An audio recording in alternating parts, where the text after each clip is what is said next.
ஷே நந்தி, இலே பக்கிரித்தி பண்டியல் புரோக்கராக இருக்க நீ. உலக நாடே புரோக்கர், உன் குடும்பம் புரோக்கர், பாஸ்போர்ட்டு ஏற்றுமதி இறக்குமதி புரோக்கர், ஆடு மாடு கோழி பறவைகளுக்கு புரோக்கர், பொம்பளை கூட்டு விடுறது ஆம்பளை கூட்டு விடுற வேலை புரோக்கர். உனக்கு எந்த வேலைடா பார்க்க தெரியும்? விவசாயத்தில் பார்க்க தெரியுமாடா? விவசாயத்தில் உள்ள விளையிறத பூரா திங்கான். விவசாயத்தில் ஆடு மாடு கோழி பறவைகளை சாப்பிட்றத உயிர் பலி அறுத்து திங்கான். இவன் விளங்குவானா? முக்காடு தொப்பி தாடி சோழி முடிஞ்சடா உன் பக்கிருத்தி பண்டியல். இதோட குளோஸ். உன் நாக்கு உள்நாக்கு வெளிநாக்கு இனிமேல் வராது. அந்த பவரை வெட்டி விட்டார். இனிமேல் ஓ இறப்பெட்டி பிரியாணி திங்கவா நான் பிரியாணி போடவாங்கிற கணக்கு இனிமேல் முடிஞ்சு போச்சு.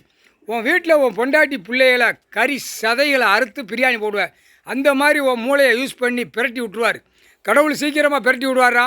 நீ வீட்டுக்குள்ளே வதன்னு பெத்து போட்டு வச்சுருப்ப. அத்தனையும் தொடக்கறி எடுக்கவா, கை கறி எடுக்கவா, நெஞ்சு கறி எடுக்கவான்னு மானிட பிறப்புக்குள்ளே நீ கிடக்கிற முக்காடு தொப்பி தாடி அறுத்து சாப்பிடுவார். இதுதான் உனக்கு கடைசி அத்தியாயம். உன்னுடைய பக்கிருத்தி பண்டியல் குளோஸ். நீ அறுக்கிறது பன்னி மேய்ச்சலடா. மலங்காட்டில் பன்னி மேய்ச்ச அந்த பன்னியை நீயே அறுத்து சாப்பிடுத. இந்த ஜென்மத்தில் 7வது ஜென்மத்தில் 7ஆம் நம்பர் கணக்கு 7ஆம் தேதி கணக்கு குளோஸ். உன் கணக்கு குளோஸ் பண்ணியாச்சுடா. உன் புள்ள பேரம்பேத்தி வரைக்கும் துடிக்காகத்தான் போகும். உயிர் பலி அறுக்கையில் சமாத்தில் தூக்கி போட்டு அறுப்ப. ஊதுவ கடைசி கணக்கு முடிஞ்சு வச்சுறான். முக்கால் சத்தியம்.